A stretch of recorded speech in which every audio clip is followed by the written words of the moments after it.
All right, speaking of the Iowa State Fair, which is going to be hot and steamy today, we have our Khalil Maycock and Jackie Schmelin who are live out there this morning. And you guys are making friends with some baby dolls. Absolutely. Good morning, everybody. So we continue to be in the sheep barn this morning. Very excited to be talking to Michelle Harland, who is the owner of this flock of baby dolls. And we want to hear specifically, because we've been throwing that term around, baby doll, this morning. What does that exactly mean in the sheep world? So baby dolls are referencing the breed. These are Southdowns, and they would be considered Old English Southdowns, but they also can be called baby dolls to differentiate them from the American Southdown. So if we went to Europe, they would still be this size. This size? Yes. Because normally when we think of sheep, we think of something much bigger. larger, yes. So here in America, they would be bred a little bit bigger. Yes, till about the 1960s, they were even this size in the United States, but then at that time people wanted larger cuts of meat, and so they started breeding them with other larger breeds of sheep to increase the size, and so there's American Southdowns as well.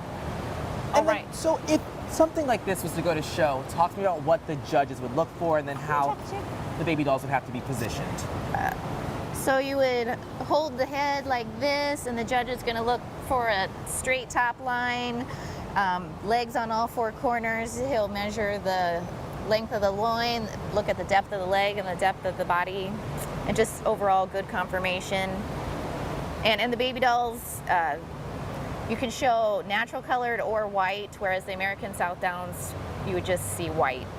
So this color is considered natural, obviously. A white baby doll. Talk about the passion that goes behind this, because your family has been involved in sheep for quite some time, correct? Yes, I grew up with sheep since I was young. My parents raised Suffolks and Hams, but I've always liked Southdowns, and baby dolls became really popular, and I think I've had them probably for 15 years. But yes, it's a lot of work. It takes a lot of work to get them broke to lead and fit them and traveling and everything. So what drew you to this breed in particular? Besides just being pretty darn cute and fluffy.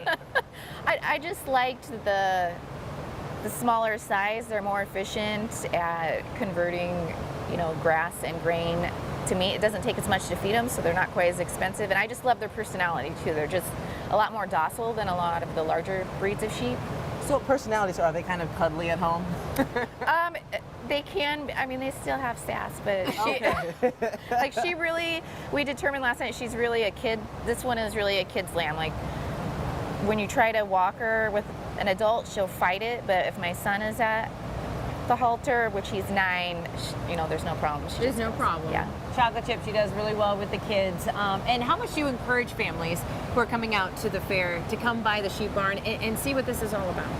I think a lot of we enjoy being right here because a lot of people are coming through the barn and they really enjoy seeing the baby dolls a lot because of the cute factor, and they're a good size for kids. So Absolutely. It's a good starter project. Okay, so there you go. When you come out to the Great Iowa State Fair, come over to the sheep barn, of course see the big ram, but don't forget about the little guys too, the baby dolls. So we're going to continue to have fun with some sheep here this morning at the Great Iowa State Fair, but in the meantime we're going to toss it back to you in studio.